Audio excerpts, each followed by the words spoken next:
Greetings all, Vanny here for Virgo's weekly message. Virgo, the first card that came out for you is the Moon in reverse. The Moon relates to the unconscious and subconscious parts of our brain, our emotional selves. And ironically enough, Virgo is my moon sign. So I find it funny that it came out. We have the Queen of Wands at the bottom of the deck. The Queen of Wands is the queen of ambition, the drive and motivation to achieve something. Wands being the suit of fire, fiery energy, status, and money, often. There is a time and a place to work and drive and focus on building yourself up, following your passions, following your dreams. But with the Moon in reverse, I feel as though trying and working so hard on something has created an imbalance somewhere in our life, and we need time to rest, because I'm being so drawn to the sleeping moon and how peaceful they look. And earth signs are very stubborn, and they work so hard on something. Being a triple Taurus, Virgo, Capricorn, Sun, Moon, Rising, I understand this. Virgo, your passion is a wonderful, beautiful part of you. It is something that you take your pride in, and it has led to a lot of work with the Three of Wands here. It has led to a lot of things that you yourself are proud to say, like, I worked on that, I've done that. And there are a lot of things that you are working on. It's like you are very similar to a spider or octopus, in that you've got your hands in so many different things right now. And that is exhausting. And I keep seeing the moons. I keep getting rest. And like, yes, you have drive, you have power, you have motivation, but burning too hard, too fast makes you burn out.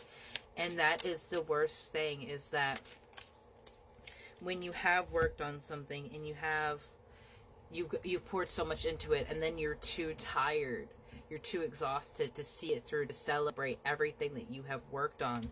You can't celebrate that church that you have built because you've run yourself into the ground. And yes, exactly, care for yourself. You can have your drive, you can have your motivation and your passion, but please take care of yourself. That is your message, Virgo, is exactly temperance. Strive to have that balance. I know it's difficult. I know it seems impossible some days, because there is so much that calls to our attention every single day, between personal responsibilities to take care of yourself, household responsibilities, and then there's your dreams, there's your passions that you must work on outside of work that you have to do, friends, obligations, people that you care for. It is so exhausting, and there's never enough time in the day. And so things have to shift, things have to be prioritize. And it's like, it's not that that thing isn't important, but for this week I cannot focus on it so that I can get this other thing going on. I understand. I'm a writer of 2 stories and working on my business and doing this for you guys, as well as so many things personally. It's very exhausting, and most days I go to bed with so much head noise. You have take a chance on them.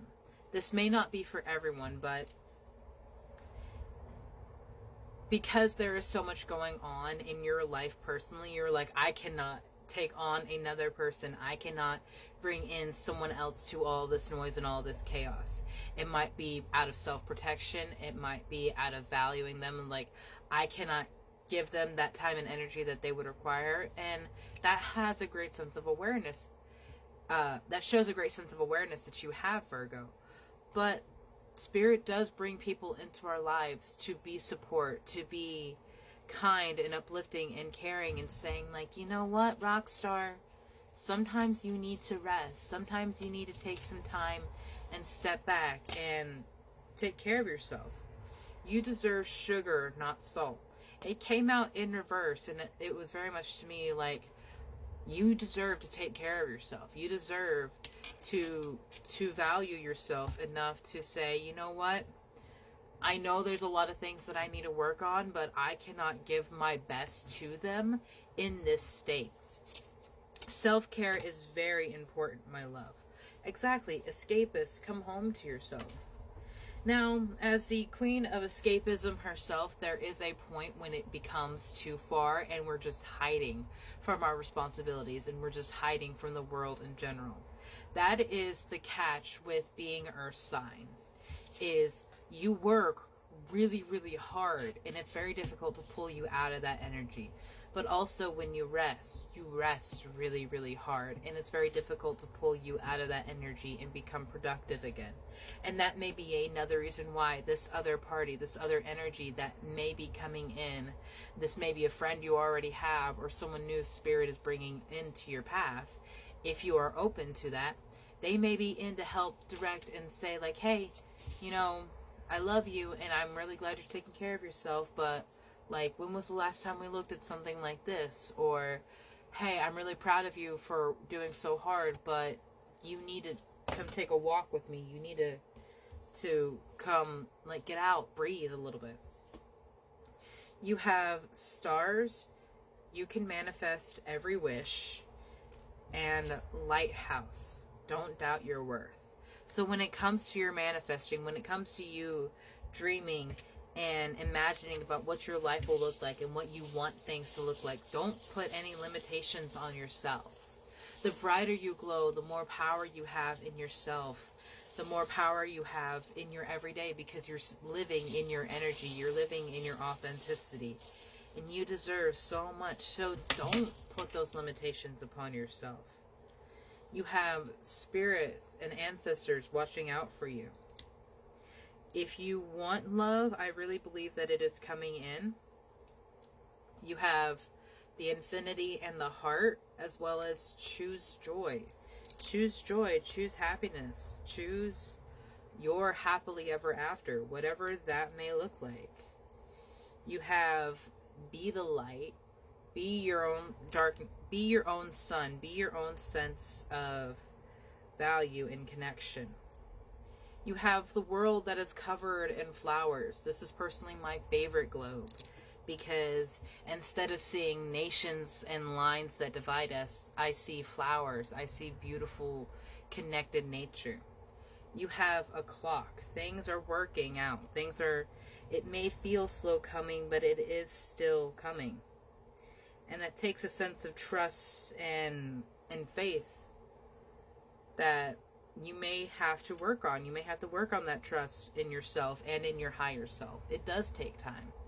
There is a smoking pipe here to remind us of relaxing and taking that edge off when we need it. Not so far that it becomes a horrible distraction or impacting our life in a negative way. Again, with that balance, Virgo.